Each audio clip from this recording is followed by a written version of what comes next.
go ahead and get started. And this is Jim Bernard, Chair of the Clackamas County Commission. I'd like to call to order the October 22nd, 2020 business meeting and ask our County Administrator, Gary Schmidt, to please take the roll. Thank you, Chair. First, our staff support today, Christina Twilliger, Clerk to the Board, Stephen Madcore, County Counsel, Garrett Teague and Rich Marvin from Public and Government Affairs. Roll call, Chair Bernard. Here. Commissioner Humberston. Here. Commissioner Fisher. Here. Commissioner Savas. Here. Commissioner Schrader. Here. Thank you. Please join me in a pledge of allegiance. I pledge allegiance to the flag of the United States of America and to the republic for which it stands, one nation, under God, indivisible, with liberty and justice for all. Thank you, and we are again holding this meeting virtually. If you join us on a Zoom app for this meeting and you are interested in providing public comment, we'll prompt you regarding how to do that when the time is right. You have the option of providing your comments to us live. Alternatively, anyone can send a comment to be read during the public communication portion of our meeting over email. Just send it to bcc@clackamas.us. Be sure to include your name and the area which you live. And up next is Gary. We are going to have an elections update, but I don't see Clerk Sherry Hall here yet. So let's move on and we'll come back to that. We'll start with wildfire updates. Nancy Bush, Director of Disaster Management and Incident Commander for our Emergency Operations Center. Please go ahead, Nancy. All right, good morning, everyone, and thank you. So a couple of updates on our two fires that are still under federal jurisdiction. First is a Riverside fire. It is still at a little over 180,000 or 38,000 acres and around 72% contained. And then our Beachy Creek, which is about 193,000 acres and is 85% contained as well. On the Riverside fire, Oregon Department of Transportation are removing fire loosened trees and rocks that have been threatening motorists that would be traveling along Highway 24. PGE is also still in that area, and they are also working on making sure that hazardous trees are not endangering any of their poles or any of the transformers or anything they have in the area as well. I just wanted to mention here too that the IMTs, which are the incident management teams that have been giving us all the detailed information, are no longer going to be at those fires. They are moving out. So we'll be getting updates from those fires, but it'll be a lot less detailed and less frequent, because we will have to go to their website to get that information. That does not mean the federal teams are moving out. It just means those incident management teams that have been there, they no longer have duties there at this time. In addition, there's 1,961 total registrations from Clackamas County for disaster assistance. And again, that includes the straight lines, the straight winds, as well as the fires. The Small Business Administration announced yesterday that it has approved more than $20 million in federal disaster funds or loans for Oregon businesses and residents impacted by the straight winds as well as the wildfires. $516,000 is for businesses, and a little over 20 million is for residents. And again, these are low interest loans. They are not grants. We have, and it is actually for all of the impacted counties. So the a little over the 20 million is for Clackamas, Douglas, Jackson, Klamath, Lane, Lincoln, Lynn, and Marion counties. We continue to work on our debris issues, and we know that the governor's e-board is meeting on Friday. So we should have a lot more information hopefully next week about how some of the debris removal is going to be going here for Clackamas County as well as the other counties. We have 56 right of entry forms that have been turned in to DEQ, which is really good for us. We do know that there are 62 primary homes that have been impacted. So 56 is a very good number for us here in Clackamas County as well. We do know that the Center for the Household Hazardous Waste is going to be stood up in Salem. It's either like tomorrow or Saturday or early next week. And then we'll be working with them to see when they're going to start coming into the county to do that removal. Also, just to let everyone know that the EOC will no longer be doing a situation report for wildland fire, but we're going to move into recovery reports. So the commissioners will be getting a recovery report from the EOC on a weekly basis moving forward as well. And that is all I have for wildland fire. If you have any questions. Yeah, Nancy, Highway 24 is where? 224. 224. Okay. Sorry. I was trying to find. They run together. 224. Okay. Thank you. Any questions? I don't see any. Let's move on to the next issue. COVID. You're on mute, Gary. All right, I'm doing two things at once. Yes, next we'll have COVID-19 updates. We have Dr. Sarah present, our Clackamas County Health Officer, to present. Please go ahead, Dr. President. Thank you. Good morning, everyone. It's nice to see you this morning. I'm here to give a COVID update. To start, while Christina gets up our slides with our Clackamas data, globally, we've had over 41 million people infected with COVID-19 since the beginning of the pandemic, with over 1.1 million deaths. In the United States, we've had over 8.3 million confirmed cases and over 221,000 deaths in the United States. Clackamas at this time has had a total of 2,970 confirmed COVID-19 cases. That's as of through the October 20th. And 65 deaths. 151 of those cases have been within the last week. Thankfully, no new deaths in the last week. You can look here at our slides. Our case rates are, the last 2 weeks have been the highest case rates that Clackamas County has seen in the entire pandemic. Oregon as a whole has seen a surge. However, Oregon as a whole had higher case rates in July. They're nearing those numbers.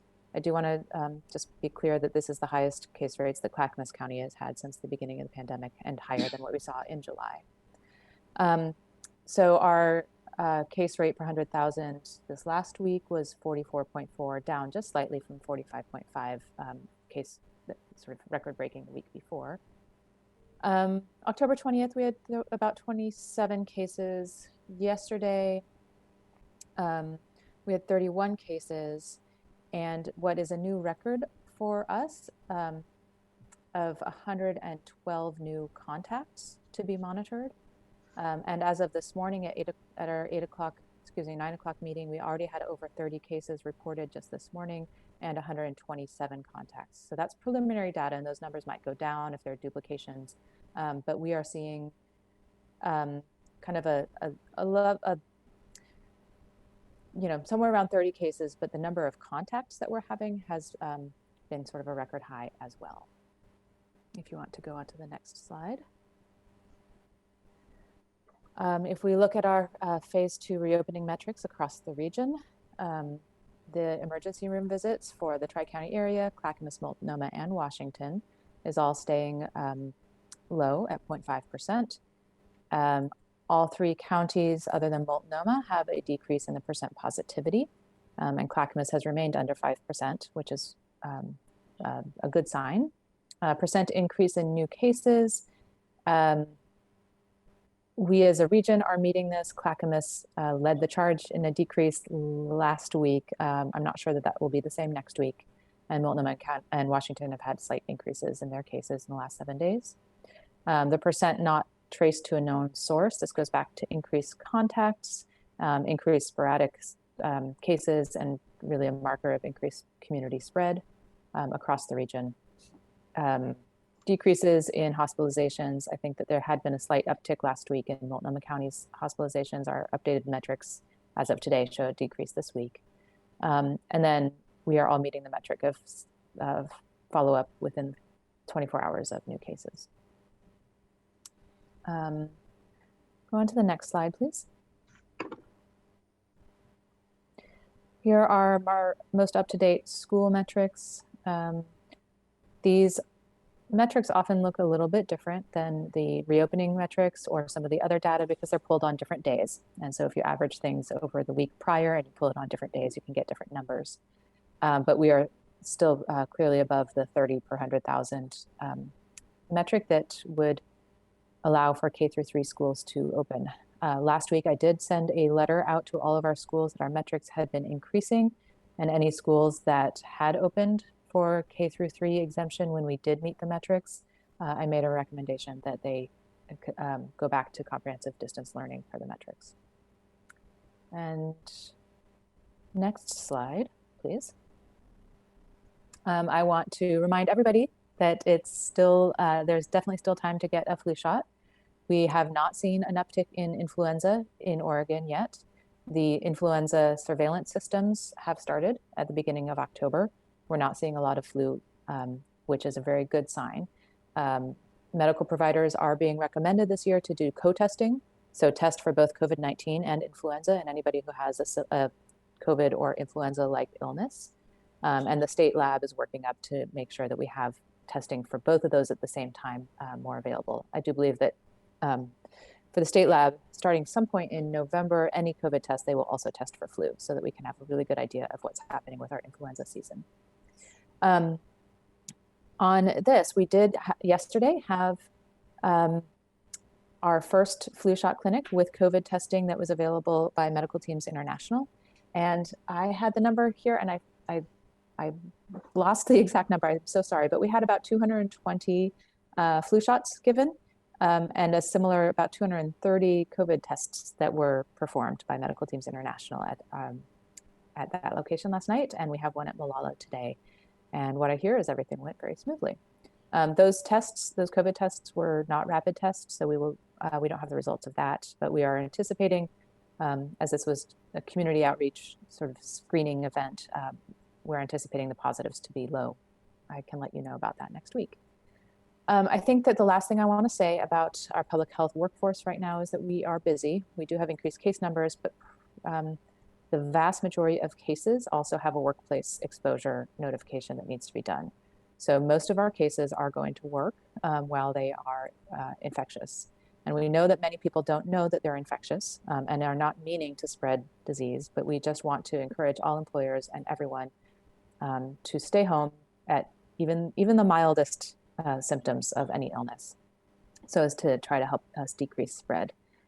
The outbreaks that we're having, we had 48 outbreaks primarily so far in October, about 22 of those in long-term care facilities, the rest in other businesses, with restaurants and food packaging, as well as construction and contract work being sort of the highest, a little over a handful of outbreaks in each of those sort of sectors. And I will stop and take questions. Thank you. Martha and then Paul. You're on mute, Martha.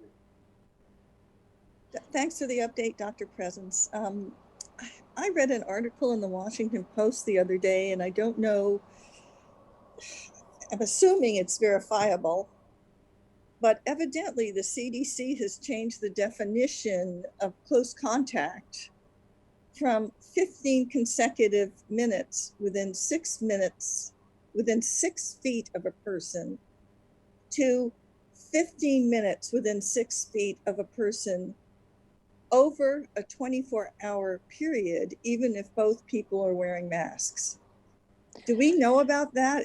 That seems to me like it's going to change the ball game because entirely. And I don't know if we've heard it. I don't know if we've verified it. I don't know if it's out there.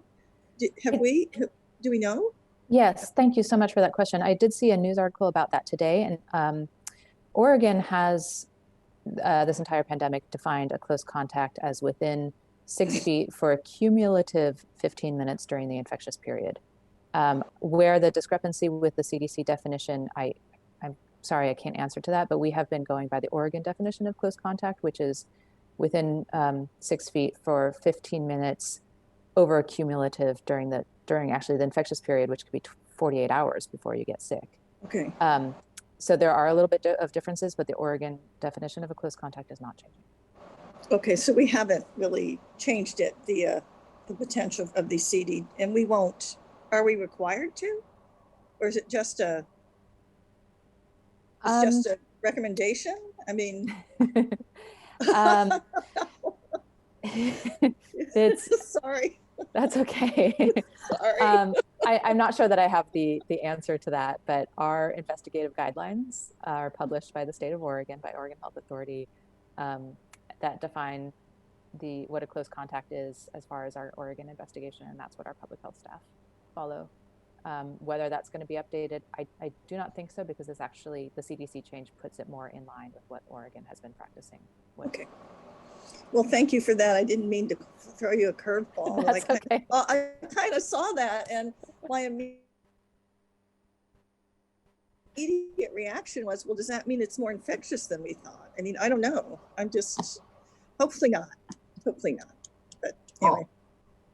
So Yeah, thank you. That was my question. Good morning, Dr. President. Good to see you again this morning. Just a real quick question, just for a reminder. You were talking about outbreaks, and that sounds like a number of them were businesses. What constitutes an outbreak again, please? Thank you. An outbreak is 2 or more individuals with the same disease without a clear link other than the work site. However, the trick is, or not the trick, sorry, that's not the right word, but one of the potentially confusing things is that if somebody at a work site has COVID and there is an outbreak there, their family members, sort of that secondary spread, is also included in the outbreak numbers. And that does reflect our public's concern of going to work and spreading to family, but it can be confusing for employers about having the actual numbers that of transmission at a work site. But the overall definition is 2 or more. For long-term care facilities and for schools, we start an outbreak at 1 case because they're such high-risk populations and high risk for spread. Thank you. Mm-hmm. Tanya? So, Dr. President, there was new guidance for face masks, and I'm having a hard time figuring out how it differs from the old guidance. But if you could just kind of give us a little bulleted point. I think what the real takeaway that I got from looking through it is that face shields are not recommended unless someone is also wearing a face mask. But if you could just tell us how the guidance has changed, that would be great. Commissioner Fisher, thank you very much. I had wanted to touch on that. And I thank you for bringing it up. So the new face covering guidance is similar to recommendations that we in public health have been making, that individuals should also have face coverings in private office spaces. So previously it had been for public spaces only, but even for private indoor workspaces, face coverings are required to decrease spread within work sites.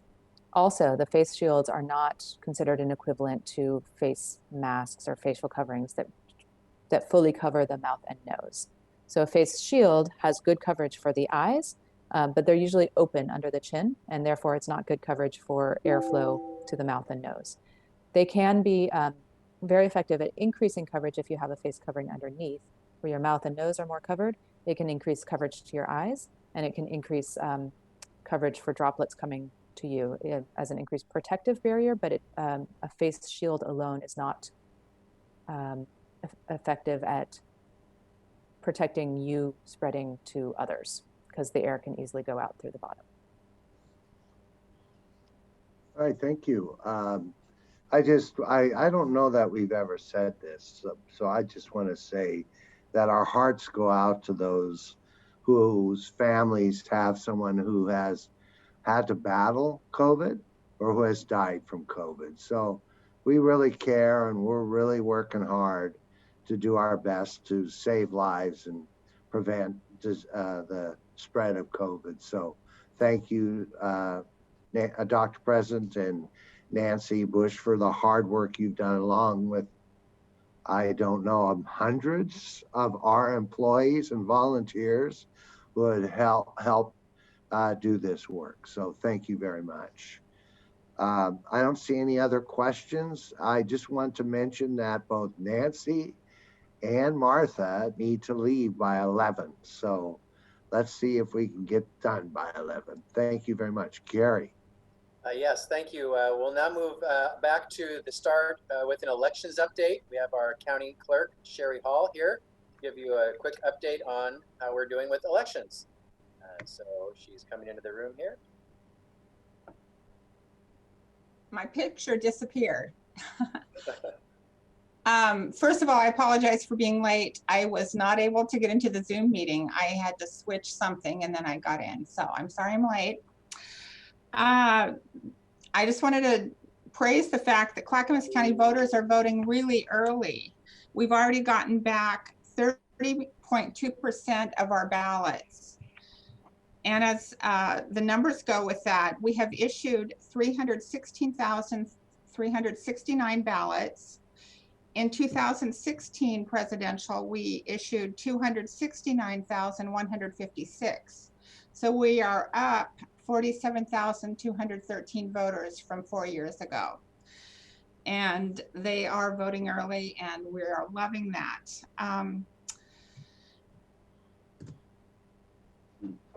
We have, you know, we send the mail out, send the ballots out, and then a lot of them get returned as undeliverable because voters have not updated their registration address. And so of those, there's a yellow sticking or a yellow note on from the post office with a new address. And we've gotten back about 3,900 of those, but we have reissued almost 1,000, and we will continue to reissue on those as they come back up until October 29th so that the voters can vote. And I hope you ask me questions if you have them. Paul, I want to get back to you on the one that you mentioned last week, which was the non-affiliated voters. And on the voter's reg card, under political party, the very first one is not a member of any party, and then the rest of the parties are listed below that. And the comparisons are 34.5% of our voters are Democrat, 30.1% are non-affiliated, and 28.4% are Republican. And those percentages remain the same almost all the time. Non-affiliateds are large because of the DMV registration where people don't want to register, but they have to, and they don't name a party, so they're put in as the non-affiliated. And you've probably noticed the traffic changes up here, or the signs and the cones and everything to make traffic flow better. And I just want to really praise Jeff Jorgensen and his team for that. It's a perfect setup. I don't think we're going to have any problems. And it's kind of advertising for us because on Beaver Creek Road and off of Warner Milne, there's a sign that says ballot drop off and then expect delays. So maybe that's why voters are voting early, so they don't get delayed towards the end. I also want to really thank PGA, and that would be Dylan, Amber, and Garrett. They are just getting all kinds of messages out and reminding voters of what to do and not to do. And also I want to thank Gary Schmidt because we are also short a few of our temps, and Gary put the word out and some departments responded. So we have enough additional that are being redeployed. And those are coming from Technology Services, Juvenile, and PGA. And I just want to thank you. It's overwhelming the amount of support we have. You all want safe and accurate elections, and you're putting everything into it that we need. So thank you. So Sherry, two things. One is, where can somebody check on their ballot? To see if their ballot has been received?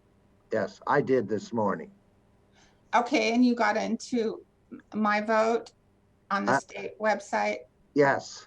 Okay, so that's what people can do. It's under OregonVotes.org, and you get into the right link on that. put your name in, and it will give you the information on your ballot.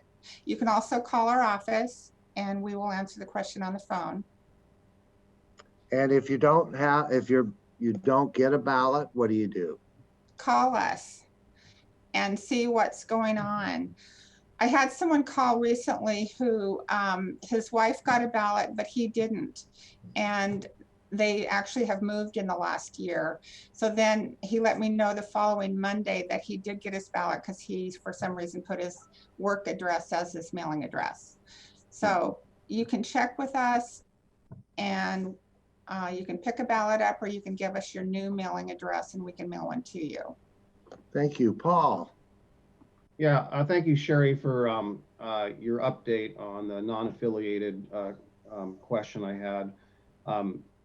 Basically, I think there's some folks that feel that the non-affiliated may be, or they are somewhat at times maybe disenfranchised from the process. I don't think that's the case. And I think it's also kind of inherent that if you are non-affiliated, that, you know, you are obviously disconnected from the party, but I think the point here is that you're not disconnected from opportunity to provide in the process, or any processes, if you will.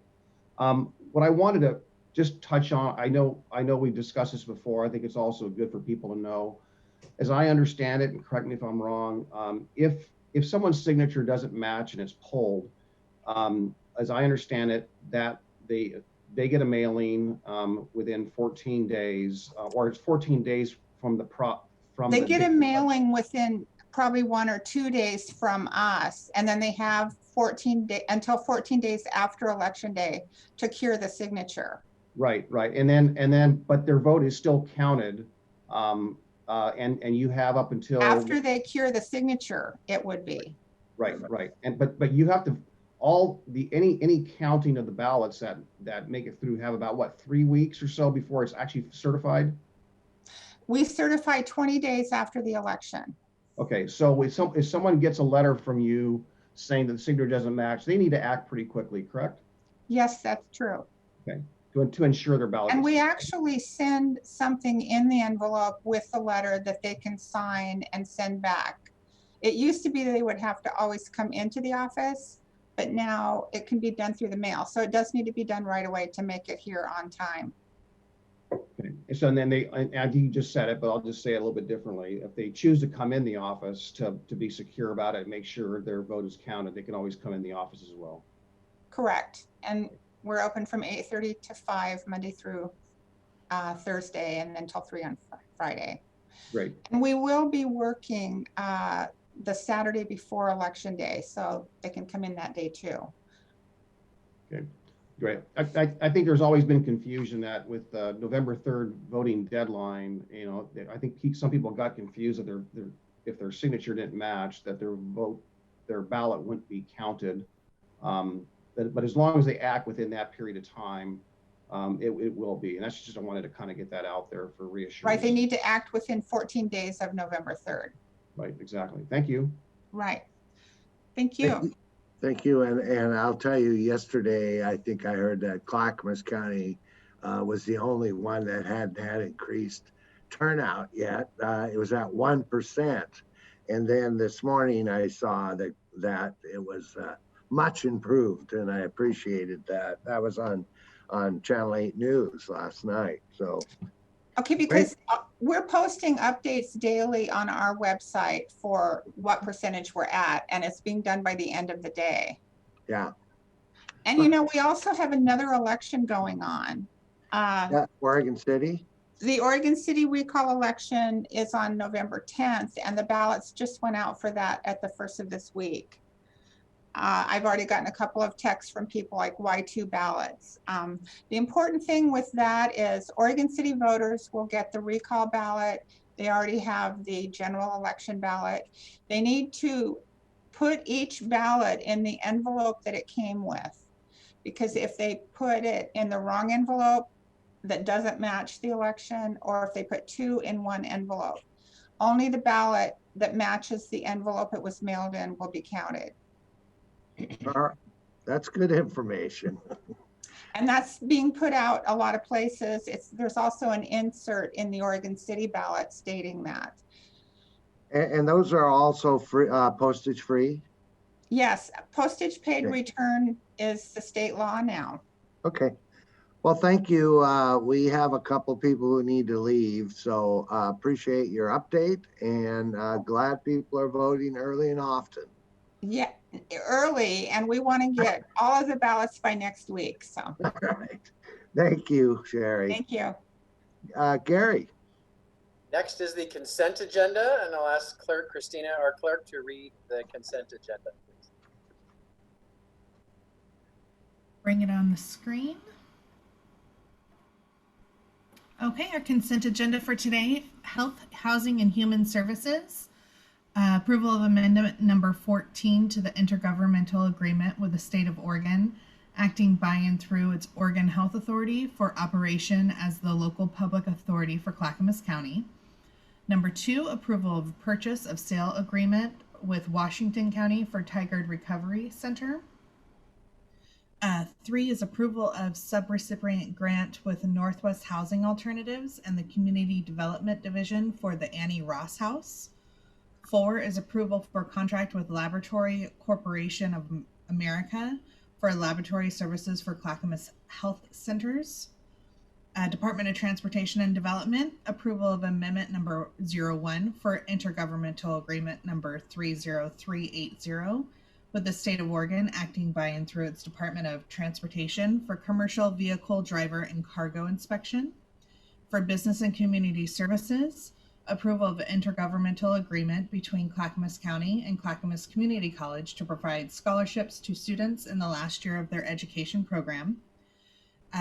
Approval of subrecipient grant between North Clackamas Parks and Recreation District and North Clackamas Watersheds Council for the North Clackamas Parks Restoration and Watershed Action Plan project. And approval of a River Health Stewart grant between North Clackamas Parks and Recreation District and Clackamas Water Environmental Services for the North Clackamas Park Restoration and Watershed Action Plan project. And I will say the last 2 items for BCS should have been under NCPRD. It is like that on our agenda, but just FYI. Thank you. And that's it? That's it. All right. Do any commissioners wish to remove an item from the consent agenda? Sonia.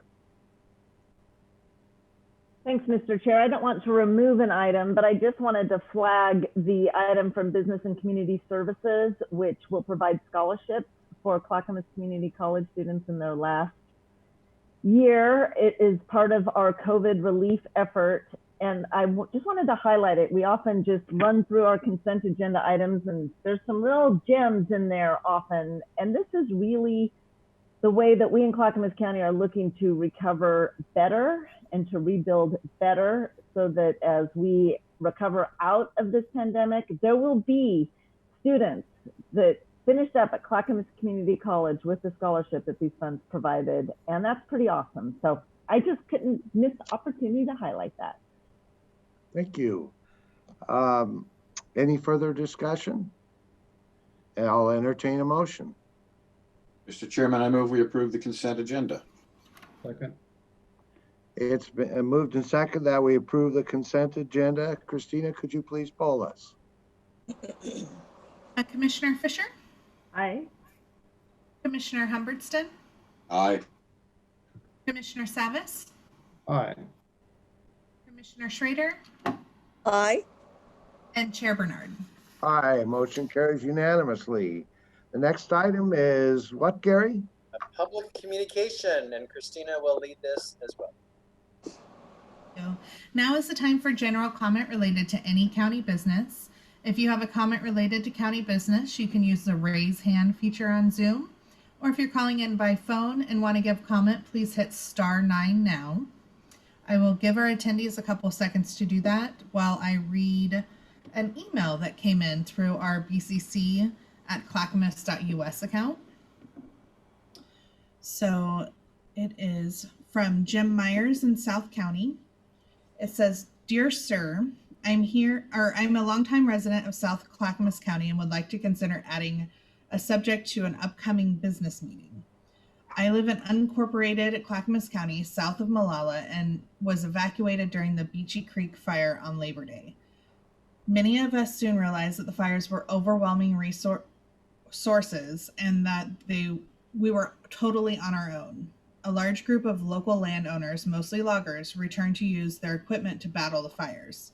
We worked for days without direct support of ODF, USFS, and Clackamas Fire or Malala Fire, as they were otherwise deployed. My main concern is that we had no intel support into or out of the county of EOC. When calls were made into the EOC, we were directed to call Malala City Hall. Malala could not help us as they had no idea of what the exact situation was. I'm not suggesting that were deficiencies in the emergency plan at the EOC, but as a part of commander in the Oregon Guard Joint Operations Center, I cannot understand what went on and why we were left to our own without information. You may have seen the articles in Reuters, 17th September 2020, by Bad Brooks, says how a hillbilly brigade saved an Oregon town from raging wildfires, in which he states we may have saved the entire city of Malala. I doubt any of us want recognition for our efforts, but we must find a way to improve communication plans in case we are met with another disaster like this. I have several suggestions which should not add to budget costs and would be happy to discuss them if interested. Especially Jim Myers. I would say that, we're very interested, but it's kind of hard to communicate with somebody you don't know who they are. So while we really appreciate the outstanding work that a lot of these so-called hillbilly brigades did, I know personally somebody whose house was saved, at least two people house was saved by neighbors. There probably should be some sort of organization where there is some coordination. I mean, Ken often talks about the ham radio group that is very well organized, and maybe in the future some fire brigade. The challenge is that fire, if you know about it, was similar to what would be a nuclear explosion, where once the weight of the smoke and heat gets so high, it drops, and we're just damn lucky nobody was killed because of it. So it's really challenging to save lives and communicate. But we definitely, I think the county should look at, or the fire districts should look at some mechanism to communicate that kind of situation. Because my understanding is while some pulled back due to the possibility of the explosive fire, others stayed on the line and there was no way to communicate with them. Oh, Sonia. Thanks, Chair Bernard. Christina, could you forward me Jim's email? Absolutely. Thank you. I can do it right now. Thank you very much. All right. And Chair Bernard, I don't see any other hands. All right. Yeah, there's not a lot of attendees today. All right, we'll move on to county administrator updates. Gary. Thank you, Chair. I always like to share some good news happening with our employees and our programs. And I'll start with Health, Housing, and Human Services. Received a federal grant from the Office of Justice Programs for $500,000 for adult drug court and veterans treatment courts. Goals of our county drug court program are to reduce recidivism, enhance public safety, and increase successful rehabilitation for those living with substance use disorders and mental illness. We have had this drug court going on for several years here at Clackamas County, thanks to federal grants, and we have continued to receive that grant with this newest award. Individuals are best served through collaboration between the justice system and behavioral health services. This grant will allow our health centers to hire an additional therapist and case manager and to provide housing support. So thank you and congratulations to our health center staff and Health, Housing, and Human Services. Today, as we've already alluded to, the North Clackamas Chamber of Commerce is going to hold its annual Women in Leadership and Management Awards. And these awards are given, nominated by peers, and the honorees are recognized for their high-level achievements as executives and leaders in our community who encourage, inspire, and mentor others. We are honored that we have 2 recipients this year from Clackamas County. Commissioner Schrader is going to receive the Lifetime Achievement Award, and Nancy Bush, Director of Disaster Management, is going to receive the Public Service Award. This is at noon today. I know we're all attending, so anyone watching live can still join the meeting. It's free through the North Clackamas Chamber of Commerce. I'm sure you'll speak to it as well, commissioners, but I just want to say to you, Commissioner Schrader, you are such an example of courageous and compassionate leadership. You have the biggest heart of probably anyone. You care deeply about people, and you have a spine of steel. When you want to help get something done, you get it done. So congratulations to you, Commissioner Schrader, and especially to Nancy Bush. We all know, she spent, and to paraphrase Chair Bernard, we have all spent our entire careers preparing for this year, 2020, even though we didn't know it at the time. And Nancy especially, she spent her entire career in disaster management, emergency preparation, public health. She was prepared for this year, and boy, we had no idea what was coming. But she has demonstrated tremendous courage as well. She also has a spine of steel. She has helped guide our county through a health pandemic, through a wildfire emergency, through racial injustice issues, you name it. She has been there, steady as a rock, an incredible professional. I'm so proud of Nancy and you, Commissioner Schrader. Well done.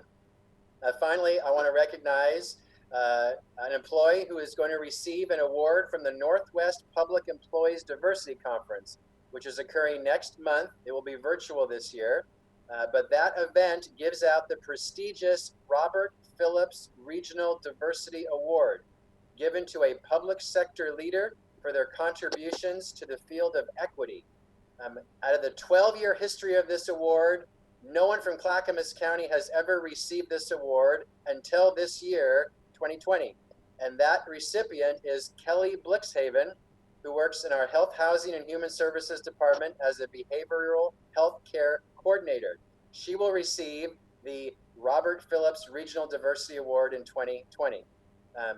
Beyond her fantastic work in health, housing, and human services, Kelly helped found the employee resource group called Queers and Allies, or Q&A, and has been co-chair of that group since the beginning. That group has helped make our restrooms inclusive here at Clackamas County, increase the visibility of queer-related holidays with our staff, and has been the founder of making sure our county has participated in the Portland Pride Parade for the last 5 years. Last year, when it was still in person, we had the most county employees ever participate, over 100, and that's because of Kelly's leadership. So thank you and congratulations to Kelly Blixhaven for this tremendous honor. We are very proud of you.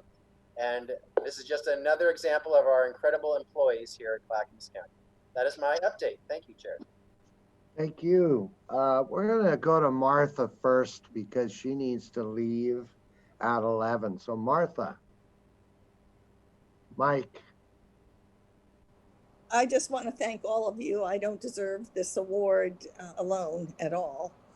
I've had, and I'll talk a little bit about that today, the administrators I've worked with, the other commissioners through the years, and I'm really proud that I'm with all of you as my colleagues this year, as this kind of came to as a big surprise for me to happen. Yeah, I think that we all deserve it.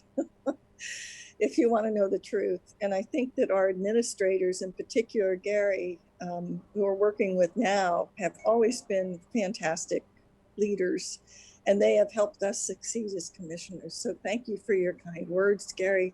Thank you for your support, colleagues. I hope I can continue working with you in a solid way for the next few years, and I'm really looking forward to it. And Jim, I'm going to miss you a lot. I really am. Thank you, Martha. Okay. Thank you, guys. I'm gonna head out. I am going to miss you, Jim. We've had our moments. God love us both, but you've been a great chair to work with. So Thank you. And Ken and Paul and Sonia, thank you so much for everything, and Gary and Mr. Madcore, you've always been keep us on the straight and narrow, and I've always appreciated your advice. So, okay, I gotta go. I'll see you Thank guys you. at noon. Okay, bye-bye. Sonia. Oh, that's just so nice. It's so wonderful honoring Martha this year. And then was it last year we were all sitting and Mary Rathke got the Public Service Award, and that brings back lots of wonderful heart memories as well. So I have been very engaged with the Children's Safety Levy, as I know Commissioner Savas has as well. And the importance of this measure is it will really fill a gap in services for most vulnerable children, children that have been affected by abuse. And just to put this in perspective, I really thought about this when we had our budget meeting, and I really loved the chart our finance staff put together for us, which gave us all the general fund. And I know, Commissioner Emerson, I'm looking at you right now because you just talk about it like, well, this is budget 101 and this is what we got and this is how it goes and this is how it's divided up. But out of the general fund dollars, and Ken, you correct me if I'm wrong because I'm doing this from memory, it's like 140 million. Half of that goes to the sheriff. So that leaves of our discretionary dollars, about however, $70 million, about 10 million goes to health, housing, and human services of general fund dollars. They receive more money from state and federal sources that of our general fund flexible dollars. Well, this measure, which costs the average homeowner a latte a month or $45 a year, will raise $8 million to go to children's safety services. So this in Clackamas County, for us as local residents to have the opportunity to contribute to our kids is an absolute game changer. So Paul and I have been doing what you call in a campaign is called dialing for dollars. And my efforts at first was to reach out to our healthcare partners, which they have invested in this campaign, which has been wonderful. And then yesterday, Paul, I don't know if you know this, but you have the list of calls. You've got a lot of community members. And I started calling from the bottom of your list to not interfere with your list, but I called through friends of Clackamas Women's Services and Children's Center. So I had the opportunity yesterday to really talk to advocates for children in our community, make sure they knew about the measure, to see if they could engage their neighbors, their friends, just get the word out. And you know what? I really got quite the education because people are really struggling out there. And I got firsthand information of moms who've had to, one mom in particular had to leave the workforce because she has to homeschool or virtual comprehensive learn her 6-year-old child, and incomes are struggling. The stress on families is pretty great. You may all have seen recent articles regarding this phenomenon. This isn't just happening in Clackamas County. This is happening nationwide. We just got unemployment numbers from Oregon, and our unemployment rate was in April 14.9%. That has since dropped to 8% in September. But of those numbers, and Paul is so good about talking about the numbers, don't really tell the story because people leave the workforce and they aren't even included in the numbers. So in Oregon, we know that 37,000 women have left the workforce. The National Women's Law Center has studied this issue nationally, and from August to September, of the 1.1 million people who have left the workforce, 800,000 were women compared to 216,000 being men. So we are seeing a pandemic that is disproportionately affecting women. It's very much affecting our families. And I'm really thankful that our commission has decided to do the listening session, which is on Monday. And I would like Christina to pull up that flyer. if you can, to talk about what the listening session is. So we are going to be, hopefully we get people to engage to supporting children, schools, and childcare. There's a group in Clackamas County, I don't know if my other commissioners know about it, but the group is called Clack to School, and it has a really strong online presence through Facebook. I'm going to be meeting with one of the leaders of that group to just we're going to do a socially distanced walk, to do a meet and greet and really learn about what she's hearing, about what families are going through. I'm really going to encourage input for folks to come to talk to us. But the greatest thing that we as commissioners can do, besides trying to direct our limited resources to the right outcomes, is to be the voice for our children and our families, because this pandemic has been a game changer for too many people, and we've got to find a pathway through to recovery that doesn't leave so much sadness, devastation, and stress. So that's what I have for today. Thank you. Thank you. Paul. Yeah, well, thank you, Commissioner Fisher, and thank you for the extra hard work you're doing and picking up some of the areas of the call list and other things that I'm unable to do. I have been as just overwhelmed with a number of other things, and try to put in where I can, and hopefully perhaps Friday I can put a little bit more effort in on the measure, make some phone calls as well. So it is an important measure, and I always try to remind people and myself at times, why we do what we do. And as a parent, it's not dissimilar to all of us that are parents out there, that we want to do our best for our children and our grandchildren and our successors. And as an elected official, that's your children and your grandchildren, everyone's. So youth, children are our future, and that's really why I'm here. It's not about making my life better. It's about making sure that the generations to come, and everything that we do is for the betterment of our community. So this measure is important. I encourage people to look at it real hard and make that decision.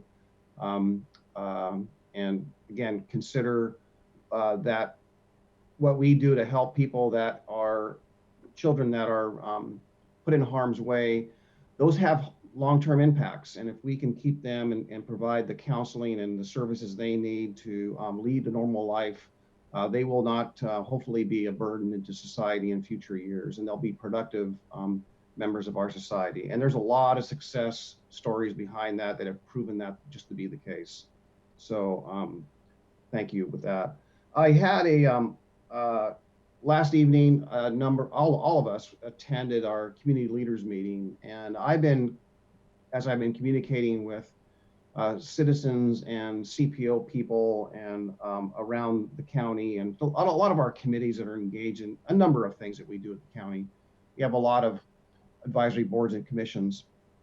And it is clear that some folks have been really good leaders of those organizations of rallying a lot of people to attend these virtual meetings, whether it's Zoom or Microsoft Teams or whatever the mechanism is, Google Meets. But in a lot of areas, we're really falling short. It is hard to get people motivated. There's a lot on people's minds, as was shared earlier. When you do homeschooling because of the distance learning, that just takes up a lot of time. There's just less time for people to be engaged in our public processes. So I'm a little bit apprehensive at times about a number of things that we're doing as we, in the outreach, in public involvement. We're just reaching less people, and there's less opportunity. And I'm just concerned that some of the heavy, more impactful things that we are moving, we need to be a little bit more thoughtful in how we get some kind of engagement. And I know a lot of us would like to have the COVID vaccine out tomorrow so we can go back to normal, but it's going to take some time. And it's just not in the near future that we're going to see an answer to this. So we need to come up with solutions so we can still move our issues forward and do the work we need to do, despite the challenge of the public involvement. But I will say even today, if you just look at our attendees, I've looked at, we're not seeing a lot of the public. And our meetings, for example, are just the same. And we need to get that back somehow. So I'm thinking that we maybe look at, and I'll maybe talk to the Director of Public and Government Affairs about how we may take an extra step, maybe. What can we do to further reach out to people to get them involved? It's important. It's important. The other thing I want to talk about that came up last night was long-range planning. We had our staff do a great job talking about the long-range planning, particularly on housing, if you will.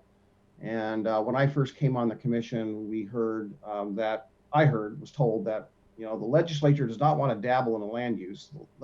That's for local governments to do. And HB 2001 and 2003, obviously contradicted that in a big way, but it did do a lot of land use, and it actually puts a lot of the burden on our infrastructure.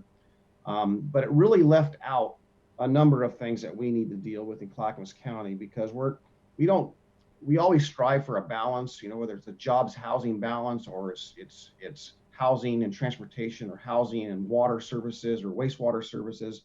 We have all these systems, and we've done a lot. They've done a lot. The districts, the county, other agencies have done, other jurisdictions have done a lot to plan.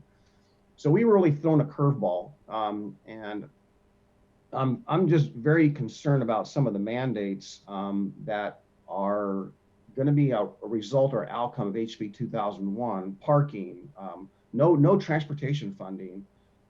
We're putting more people in Clackamas County, if you will, or it will, and we're putting in more housing, but we're not really have the funds to invest in our transportation, for example, which is a big one. And we're not investing in jobs, and we're not investing in employment. And so therefore, we actually creating a situation where as more people move to Clackamas County, those same people are going to have to go outside the county to get a job. And that's the imbalance that and the load on our transportation system that is really not, from a sophisticated, strategic way, really been thought through. So I just wanted to kind of point that out, that when we talk about long-range planning, I think we need to really look at the entire system and make sure that all our service providers and services that we provide can match that in a way that we can be prepared, and so we can grow smart, as opposed to the way it's going about right now. And that's really out of just furthering the imbalance of the jobs housing aspect. I did want to just say, had a great meeting with one of the contributors that had contributed to the Vets Village yesterday afternoon. He came up from California and brought also an investor with him, that they're looking at more housing and how they can be a part of more housing in Clackamas County. And we planned a meeting for an hour, and we met for a lot longer into the afternoon, and had a great discussion. Of course, we always appreciate people that are contributing to the cause of the Vets Village and so forth. And we did a lot of great work there. But it really does speak to them being them not being familiar with the metro region and the cost of housing and the cost of land, and learning about that. Just the realization that the reason that housing is so high, multiple reasons that the cost of housing is so high in this area, the price of land, the urban growth boundary, a number of things. But we've got to be awfully mindful to find ways to incentivize or create a situation where the market can afford to build housing, or build housing that is actually truly affordable, and also give people more home ownership opportunities. The trend right now is we're building more of a rental market than we are building a home ownership market. And prosperity and dignity and all those things that people strive for, the American dream, is about home ownership. So as part of the imbalance I spoke to earlier, we need to make sure that what we're making available out there is access to the American dream, is access to prosperity, and making life affordable, so it doesn't, our marketplace or our cost of living doesn't drive people into poverty. a lot said, a lot to be working on, but I hope that as we move forward as a county and as leaders, we can be more thoughtful about all these systems and how they integrate with one another. And I'll stop there for today, and looking forward to celebrating and honoring both Nancy Bush and our colleague Martha Schrader, well-deserved recognition. So I'm looking forward to that, and wish everyone a safe and happy weekend. Ken? Thank you. Yeah, I'll start my remarks by congratulating Kelly, Martha, and Nancy on their awards. Well-deserved. Very experienced people who've dedicated their lives to public service and done a fine job on behalf of their community. The food box program continues for senior centers. Hopefully, it will end by the end of the year, because it was a stopgap program on behalf of the county, or by the county on behalf of senior citizens, to help them through the difficult times that we faced. Hopefully we'll get back to a point where our food system doesn't require the county to have to continue to do this. I've had a few constituent meetings this week, just talking about issues, some of which have been reflected by my colleagues earlier today. I attended the French Prairie Forum. Most of that discussion centered around ODOT's work on transportation issues, and making the point quite clearly that because of increased efficiencies in automobiles, the gasoline tax funding that they get has reduced, and yet, of course, the cost of maintaining roads and freeways, et cetera, has continued to go up. And they made the point that it's been 30 years since the federal government raised the gas tax, and so the funding coming from the federal government relative to the costs today has gone down. So they are looking at other methods of financing highway construction, not the least of which I'm sure we all know is the proposal to have tolling, which at this point is not looked on very favorably by most people that I've talked to, frankly.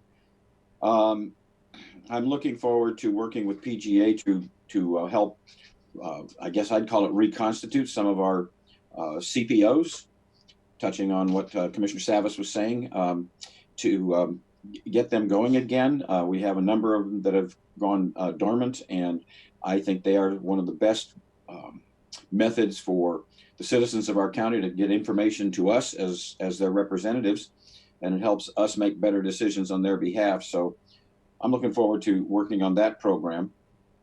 And finally, I'd just like to touch a little bit on the economics of our whole housing situation. Just to be very big picture, if you were to build a 1,000 square foot house, which is not a particularly large house by today's standards, at $200 a square foot, which at this point in time is a conservative number, that's $200,000 for construction costs, building the house, getting the land, the infrastructure, all of it. If you're making $15 an hour, you can't afford a $200,000 house. That's where the fundamental problem and disconnect is. We have built, as I have said before, an economy based on paying very cheap wages in the service industry. And the end result of that is that people cannot afford to buy a home. Giving that as an example, at $15 an hour, you can't even afford a $200,000 house, which would be a very inexpensive house in today's market. So I think we need to concentrate as much as we can as a county, and with any partner we can find, on recruiting businesses to our county, using our land bank authority to rehab facilities to get those businesses here and have a place for them. But we should be looking strongly at businesses that pay family wage jobs. That's going to be the foundation of a solid economy, and that is what will make it possible for people to either rent or buy homes. So I'm looking forward to continuing working on that aspect of our responsibilities as county commissioners. Much of the work of my colleagues is on the immediate need, and I support that 100%. Certainly the children's levy is a good example of that. But long term, a strong, stable economy with family wage jobs will reduce the need for those immediate patchwork programs that we are currently working on. Thank you, Mr. Chairman. Thank you. I noticed that neither Paul or Sonia mentioned Its ballot number is 3-564. So I, of course, do support this, even though I don't live. Well, I did vote for this. This isn't a metro level. Right. This is Clackamas County. It's the money collected in Clackamas County, we spent in Clackamas County. In all the years I've done this, the one thing that people said they would support is when you collect the money here, it's spent here. And this measure does exactly that. And we do need a lot of help. You know, our attendance at meetings has actually been fairly high. I mean, in live meetings, we're often lucky to have 2-3 people. Les Poole, gonna miss you, was at many of those live meetings. And today we had just a couple of citizens. But and also in all these years, put something controversial on the agenda and people will attend. But we can't just knock on doors and drag people to meetings. I think this, and I know you guys are going to continue this in the future, kind of a combination of Zoom and live meetings, YouTube and stuff like that, all the technology to get as much outreach as possible. And I think that thing I learned last night at the community leaders meeting is that there are a lot of CPOs that are not active, but there are a number that are very active. So look at changing the boundaries and give people who want to be involved an opportunity to do that. So I'm voting yes on 3-564, which is yes for Clackamas County kids. I'm also voting for Ken Humbertston. You know, did I say it right? Pretty close. You know, all the 4 years, I'm still struggle with that. But you know, I know that his opponent said that Ken was lining his pockets, and I'd like to see how that's possible. For one thing, Ken is a selfless leader. He is a tireless leader. Even at his young age, I don't think a teenager could keep up with him. And so I think he will do an outstanding job for Clackamas County in the future. So I voted for Ken too the other day. And you know, there were a lot of, in where I live outside of the metro area, all the measures were good measures. Gas, a cigarette tax. I mean, it's absurd that you can buy a pack of cigarettes for about 7 something here. You go to Australia, it's $25. And we just do not tax. And we need the support to help people quit and to help people recover sickness, which obviously smoking increases. And I can't remember all the other ones that were outside Metro, but Canby Fire, the fire departments really, we need to thank them for saving a lot of this county during that fire situation. And they had no resources above normal until we got federal and state support. With that, I'm hoping that, again, our hearts go out to those families who are battling COVID and who have lost members due to COVID. We're working hard to keep you safe. With that, thank you. Have a safe weekend. We are adjourned.